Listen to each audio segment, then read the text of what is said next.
Facebook போய் பார்த்தேன். காசிக்கு போனா மிஸ் சொல்லிட்டு இருந்தேன், இதே லைஃப்ல எங்கேயே போக இல்லை, டூரே போக இல்லை. சரி அப்போ ஒரு அயோத்தியா காசி போயிட்டு வரலாம், லீவும் கிடைக்க மாட்டேன். இதை எப்படியோ அட்ஜஸ்ட் பண்ணி ஃபேஸ்புக்ல பார்த்துட்டு இருந்தேன். ஃபர்ஸ்ட் ஒரு சாய் டூர்ஸ் அண்ட் டிராவல்ஸ் இருந்தேன். அவங்க 40,000 தான். சரி 40,000 பரவாயில்ல போகலாம்னு சொல்லி அவங்ககிட்ட ஃபோன் அடிச்சு கேட்டேன். சாப்பாடு ஹோட்டல்ல சாப்பாடு அவங்க நம்ம தமிழ் சாப்பாடு இல்லையா. சரி அப்புறம் வாட்ஸ்அப் பார்த்து சரவணா டூர்ஸ் பார்த்தேன். அமௌண்ட் பார்த்தா 35,000.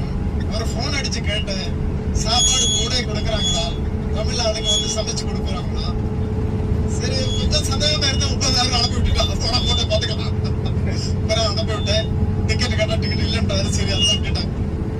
அப்புறம் அவருக்கு நம்ம கம்பேர் பண்ணுவோம், வேற ஆளு கூட கம்பேர் பண்ணுவோம். 35,000 ரூபாய்க்கு அவரால் என்ன பண்ண முடியும், அது best. He has done it.